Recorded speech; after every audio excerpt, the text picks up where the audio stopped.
Welcome to టీటెల్. ఒకరినొకరు ప్రేమించుకొని ఇష్టపడి పెళ్లి చేసుకునే సమయంలో కులం మతం అడ్డుగోడగా నిలుస్తుంది. అయినప్పటికీ వాటిని ఎదిరించి పెళ్లి చేసుకున్న తర్వాత వారిని కుల దురహంకార హత్యలు వెంటాడుతున్నాయి. కుల వ్యవస్థ నిర్మూలించాలని అంటరానితనం రూపుమాపాలని పోరాడి సాధించుకున్న చట్టాలు నీరుగారుతున్నాయి. ఇప్పటికీ మెజార్టీ ప్రాంతాలలో నిచ్చెన మెట్ల వ్యవస్థ, 2 గ్లాసుల పద్ధతి, గుళ్ళోకి రానివ్వకపోవడం లాంటి దురాచారాలు కొనసాగుతూనే ఉన్నాయి. టెక్నాలజీ పెరుగుతున్న ఈ వివక్ష మాత్రం తగ్గడం లేదు. ప్రభుత్వాలు పాలకులు మారుతున్నప్పటికీ వీటి నియంత్రణ జరగడం లేదు. ఈ క్రమంలో ప్రేమ వివాహాలు చేసుకుంటున్న జంటల విషయంలో కులచిచ్చు రేగి హత్యలకు దారితీస్తుంది. కొన్ని సంవత్సరాల కిందట మిర్యాలగూడలో జరిగిన ప్రణయ్ హత్య తర్వాత సూర్యాపేట జిల్లాలో మరొకటి జరిగింది. గత నెల 26న అర్ధరాత్రి వడగొండ్ల కృష్ణ అలియాస్ బంటిని దారుణంగా హత్య చేయడంతో ఉమ్మడి నల్గొండ జిల్లా ఉలిక్కిపడింది. దళిత సామాజిక తరగతికి చెందిన బంటి, బీసీ సామాజిక తరగతికి చెందిన భార్గవి 6 నెలల కిందట ప్రేమ వివాహం చేసుకున్నారు. అది ఇష్టం లేని భార్గవి తండ్రి,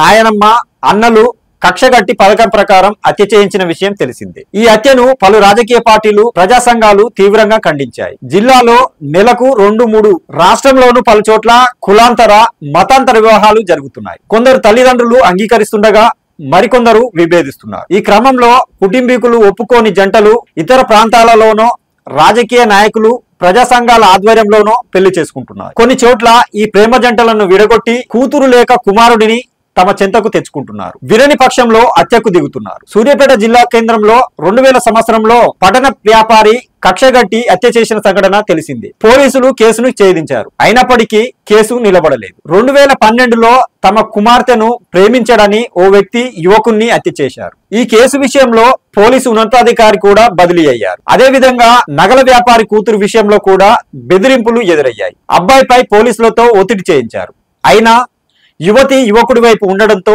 ఒత్తిళ్లు పనిచేయలేదు. 2 సంవత్సరాల కిందట జిల్లా కేంద్రంలోని జనగామ క్రాస్ రోడ్ లో అదృశ్యమై అనుమానాస్పదంగా మృతి చెందిన దారావత్ నిఖిల్ కేసు నేటికి మిస్టరీగా మిగిలింది. ఇలాంటి సంఘటనలు వెలుగులోకి రానివి అనేకం ఉన్నాయి. కొన్ని కేసులు అంతర్గతంగానే రాజీ చేసుకొని బయటకి పొక్కకుండా జాగ్రత్తలు తీసుకున్నట్లు వార్తలు వినిపిస్తున్నాయి. యాదాద్రి, సూర్యాపేట జిల్లాలు, హైదరాబాద్ తదితర ప్రాంతాల్లో జరిగిన కుల దురహంకార హత్యలు చూసిన కొన్ని ప్రేమ జంటలు పెద్దలను ఎదిరించి వివాహాలు చేసుకోవడానికి భయపడుతున్నాయి. ప్రధానంగా కేసుల నమోదులో సెక్షన్లు ప్రతిష్టంగా ఉండకపోవడంతో ఇరు గ్రూపులు స్టేషన్ బయట రాజీ చేసుకుంటున్నాయి. ఇలాంటి కేసులు పోలీస్ స్టేషన్లలో నిత్యకృత్యంగా మారాయి. కుల దురహంకార వ్యవస్థ నిర్మూలన కోసం అంబేద్కర్ చూపిన బాటలో సిపిఐఎం, కేవీపీఎస్ ఆధ్వర్యంలో జిల్లాలో దాదాపు 50 మంది జంటలకు పైగా కులాంతర, మతాంతర వివాహాలు జరిపించారు. కులం, మతం అనేవి మనుషులు పెట్టుకున్న కట్టుబాట్లని, అవి ప్రేమ పెళ్లిలకు అడ్డు కాదని ఆ సంఘ నాయకులు తెలిపారు. తమ ఆధ్వర్యంలో వివాహాలు చేసుకున్న జంటలు పిల్ల పాపలతో ఎంతో అన్యోన్యంగా, సంతోషంగా ఉన్నాయని చెబుతున్నారు. అదేవిధంగా వారి తల్లిదండ్రులు కూడా రాకపోకలు సాగిస్తున్నారని తెలిపారు. ఇది ఇవాల్టి న్యూస్. చూస్తూనే ఉండండి టీటెల్.